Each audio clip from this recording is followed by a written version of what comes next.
Cuando se habla en estos momentos de innovación, hay que pensar no solo en la innovación tradicional de una empresa, sino que hay que empezar a pensar un poco en qué tecnologías se están empezando a desarrollar y cómo van a afectar cualquier negocio.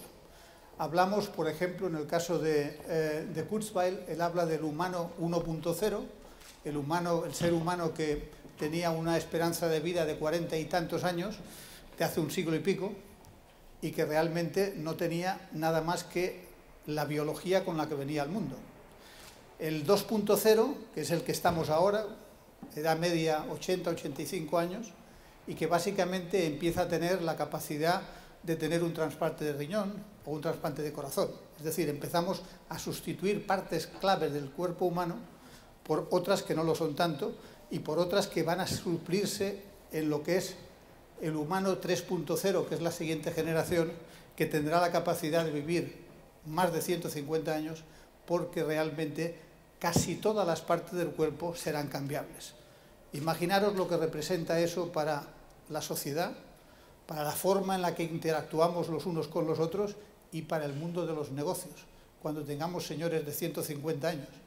¿Y qué va a pasar con las pensiones? Esa es otra historia. Bien.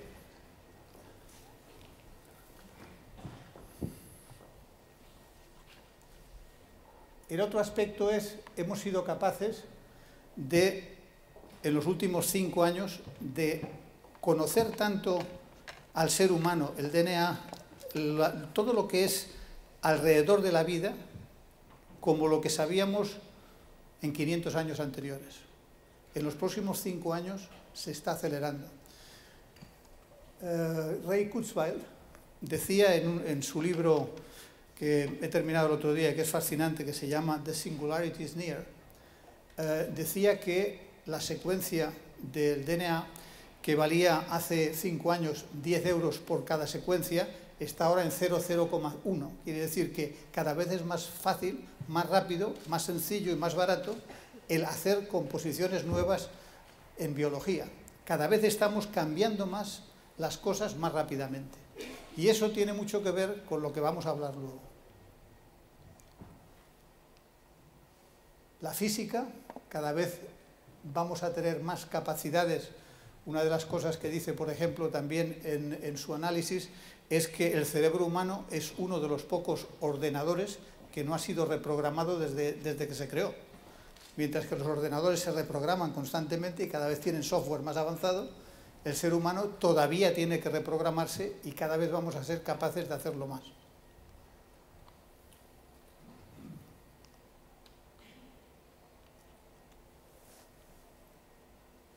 La robótica, esto es simplemente un paso intermedio hacia ese hombre del siglo del 3.0. Y la nanotecnología, la capacidad de tener ingeniería a un nivel que desconocíamos, donde vamos a ser capaces de reconstruir desde tejido humano hasta casi cualquier cosa y reproducirla o producirla desde su base. La biotecnología, de la que ya hemos hablado. La inteligencia artificial, que es algo que se lleva hablando desde hace mucho tiempo, pero que cada vez está más al día, es decir, cada vez más se consiguen cosas que la gente no acaba de entender muy bien porque son pequeños adelantos, desde el famoso ordenador que por fin es capaz de superar al ser humano jugando al ajedrez, que de repente era un superordenador y ahora lo pueden hacer con varios ordenadores en paralelo, baratísimo, la inteligencia artificial. Y otro aspecto importantísimo que es el prototipado, es decir, la capacidad de las impresoras, de las nuevas generaciones de impresoras, de producir un producto que primero era un prototipo, pero que ahora ya son prototipos que funcionan. Es decir, que se puede hacer un montón de cosas directamente diseñadas, pasada por una impresora de este tipo y diseñar productos terminados. Eso está cambiando muchas de las cosas que vamos a fabricar en el futuro. lo que es los sistemas holográficos, la capacidad con un ordenador ya de hoy en día de representar imágenes complejísimas, holográficas, para diseñar cosas muy avanzadas, procesos, nuevos modelos de negocio, etc.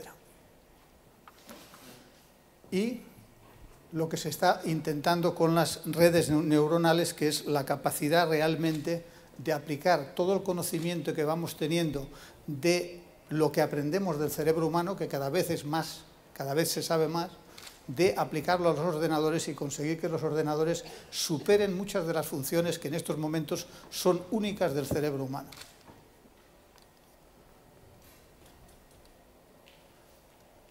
¿Y todo esto qué tiene que ver con Internet? Internet tiene una cosa que es importantísima, que a mí me gusta llamarle la capacidad de la polinización.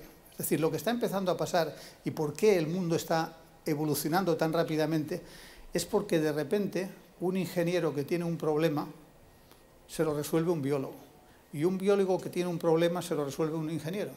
Y eso es todo a través de Internet. Es decir, cada vez más hay entornos de innovación accesibles para todo el mundo a nivel mucho más barato que hacerlo dentro de casa, y todo eso comunicado a través de Internet. Fijaros, entornos como por ejemplo MATLAB, pasando por Attribu aquí en España, Topcoder, Core, llegando a Innocentive. Innocentive, no sé si lo habéis oído hablar, es una red social de innovadores, de gente que es capaz de innovar bajo pedido. Es decir, miles de ingenieros, biólogos, científicos de todo tipo y gente sin cualificación, pero con grandes habilidades manuales, que han sido capaces de resolver problemas que multinacionales en sus departamentos de investigación y desarrollo eran incapaces de producir. Bueno, pues Innocentive les ha permitido el hacerlo.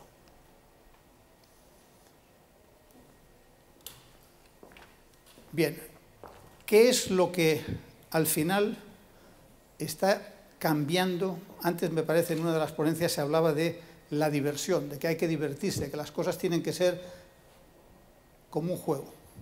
Cada vez más los negocios tienen que gamificarse, es decir, convertirse en un juego para que la gente se divierta comprando, se divierta vendiendo, se divierta siguiendo un proceso.